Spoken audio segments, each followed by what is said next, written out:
Unicorns gather! Hi guys, I'm Yuna. Welcome back to another episode of my Dear Diary Faith Journey with Myasthenia Gravis. So last week we talked about 5 things you need to know about Myasthenia Gravis, and today we're going to continue to follow up with Summer 2026 health reports managing Myasthenia Gravis.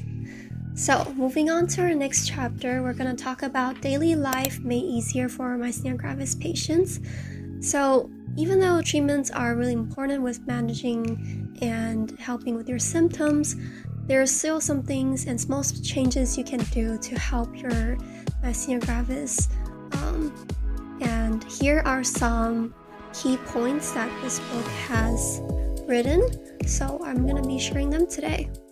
Small changes to your daily routine can significantly improve life with Myasthenia Gravis. Here are some tips to make your life a little more manageable. First one is know your triggers. Learn what sets off your symptoms and how to avoid them best. Common triggers include stress, heat, and overexertion.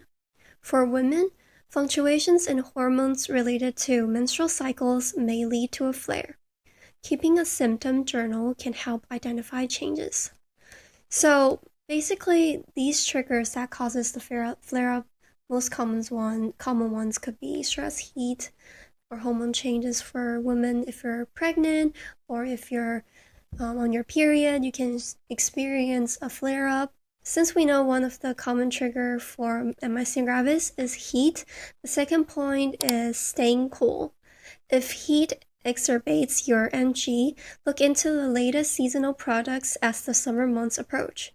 You might consider a cooling vest or handheld misting fan. Both could be found online. So third one is to ease fatigue. Budget your energy throughout the day and get plenty of rest. Schedule activities for when you feel strongest. For many people with MG, that's earlier in the day.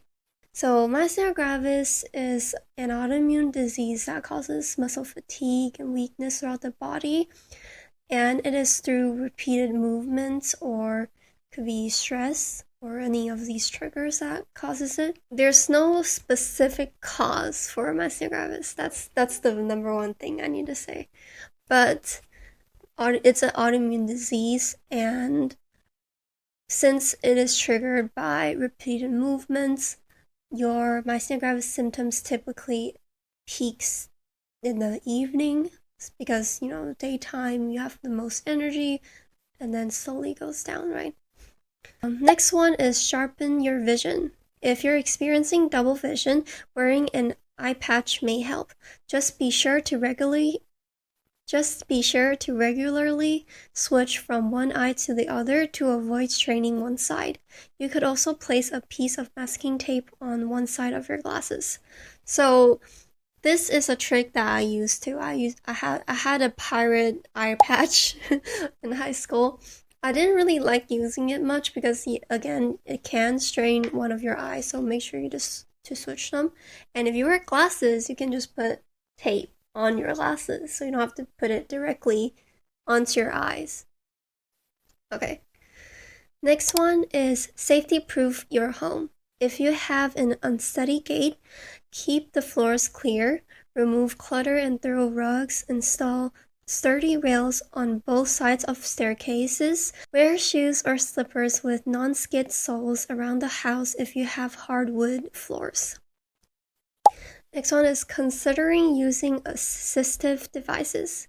Even if you don't need them at home, using aids such as a cane, walker, or wheelchair may help you get around during tiring situations. For example, when you're traveling or at the airport, you may want to ask your healthcare provider about a disability parking place card for your car to shorten walks from parking spots to your destinations. Okay. I didn't have much of walking needs, so thankfully I didn't need to use any wheelchair or those aids. My weakness is more like upper body part and double vision, facial muscles. So, but if you have lower body weaknesses, this could be a good advantage to look into. Next up, we have get routine vaccinations. To help reduce your risk of myasthenia crisis and respiratory issues, stay updated on vaccines for common infections like flu and pneumonia. Certain live attenuated vaccines aren't recommended if you are taking immunosuppressant medication. Talk to your provider for guidance. So for vaccinations, always talk to your provider. For example, I'm on Ultomiris treatment and that requires meningitis vaccinations. So, with your treatment plans and your needs, you have different requirements. So just make sure to talk to your providers before you get your vaccinations. Next up, we have be cautious with new medications.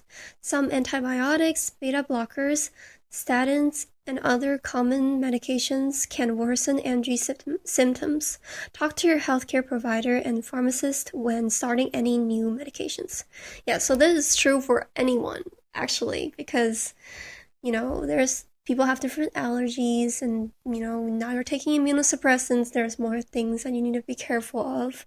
So make sure to keep a patient care card anywhere you go. If there's any emergency situations that happens, then your first emergency provider can know how to best take care of you and know what medications to avoid. Lastly, we have wear a medical identification bracelet. So that's basically what I was talking about with the patient care card. You can bring a card in your wallet, or you can wear a medical identification bracelet.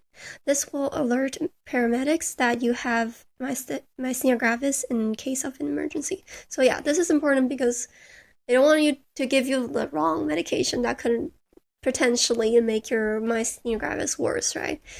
I don't really know that there is a medical identification bracelet.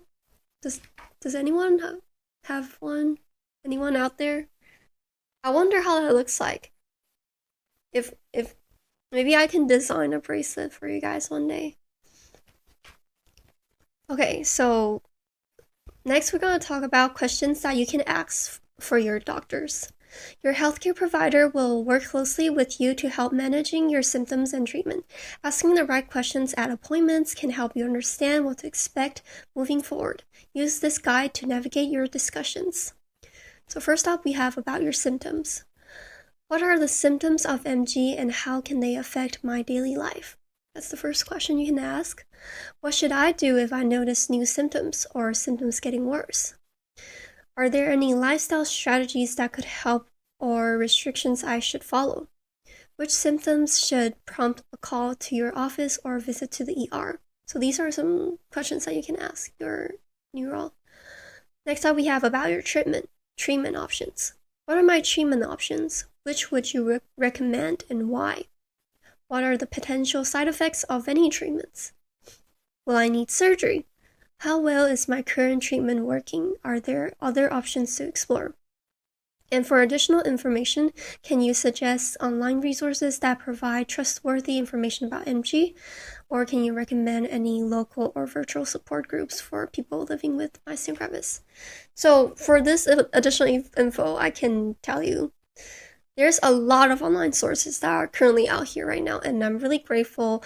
There's MGFA, Myasthenia Gravis Foundation of America. They're the biggest organization in America to help myasthenia gravis people and communities. They do a lot of events like walking events, and I've seen like their every year annual meeting, which like the whole world or United States people with myasthenia gravis come together and talk about their story. So there's a lot of groups that are out there, and a lot of support groups that are here in like on Facebook or any social media that you can find. Hashtag myasthenia gravis, hashtag MG awareness. You can find your community. And for trustworthy information about MG, well, Health Reports. This is a magazine that I've got from my neuro office, so I would be safe to assume that this is a really great, trustworthy information.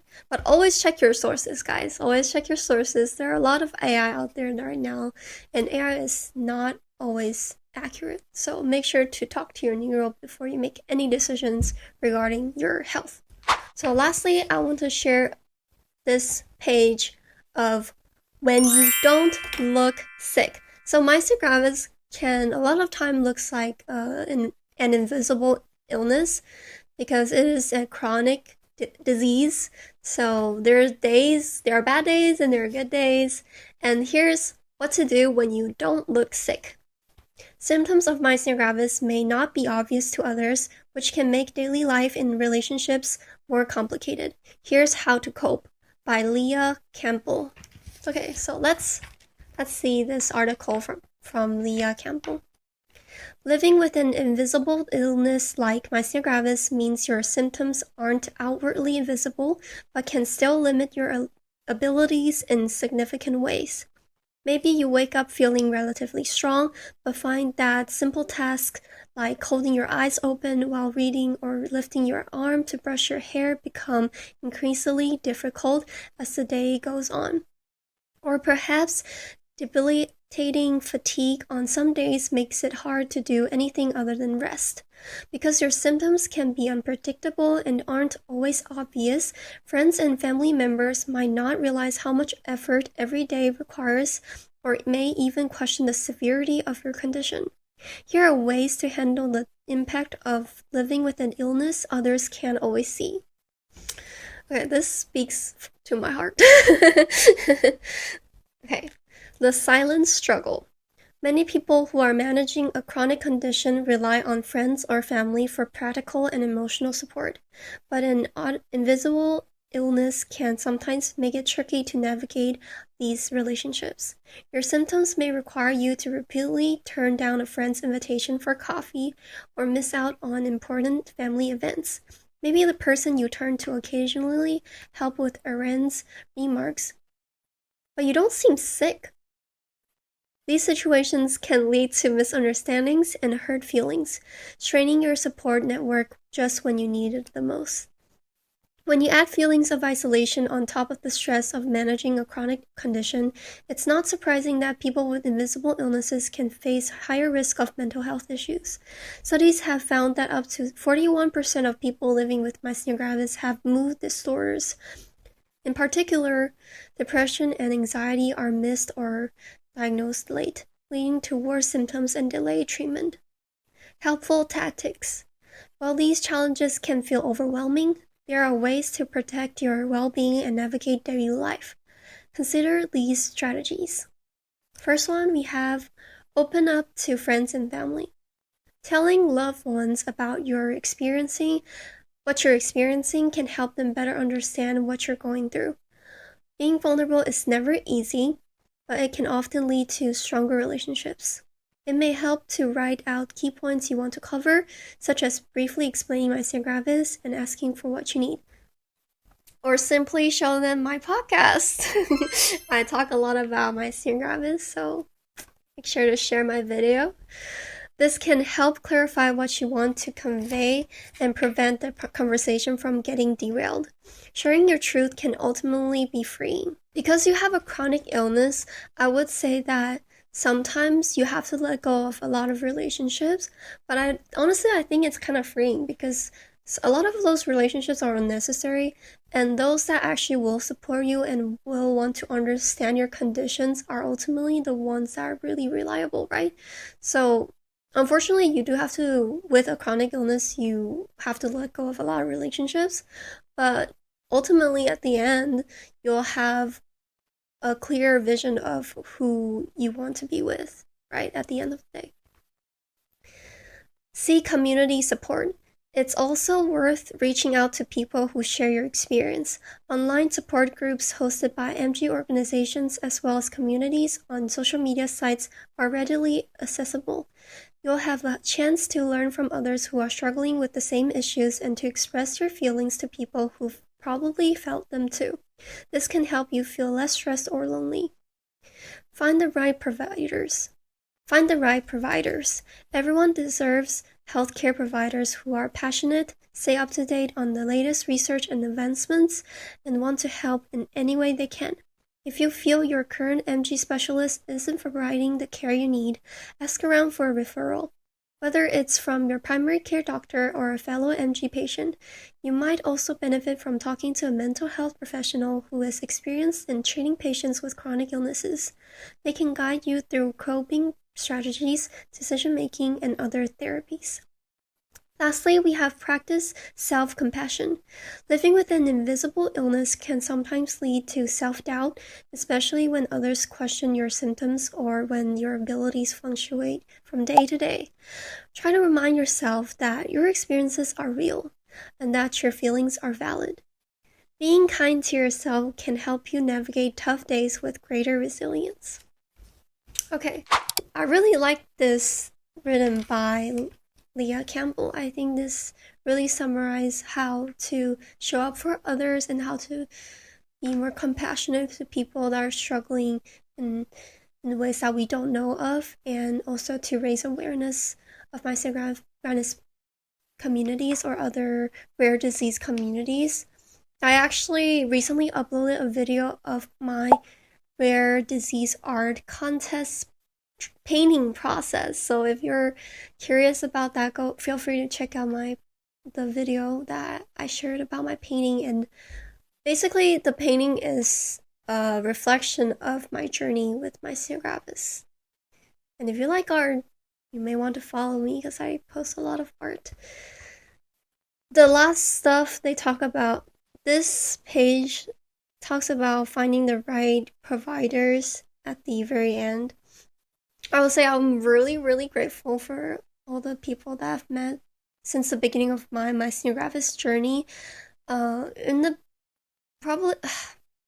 wasn't as extroverted back then when I just have this illness. I kind of was feeling more isolated as this, struggling with myasthenia gravis more, and I didn't reach out to any community with MGFA or other support groups online, but I was more fortunate to find my neuro, Dr. Nguyen.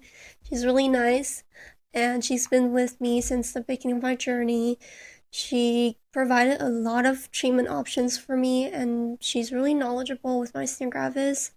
She's an expert in this field, and I've invited her over to my podcast to share about myasthenia gravis and a lot of really interesting questions and bringing, you guys' questions into our discussion.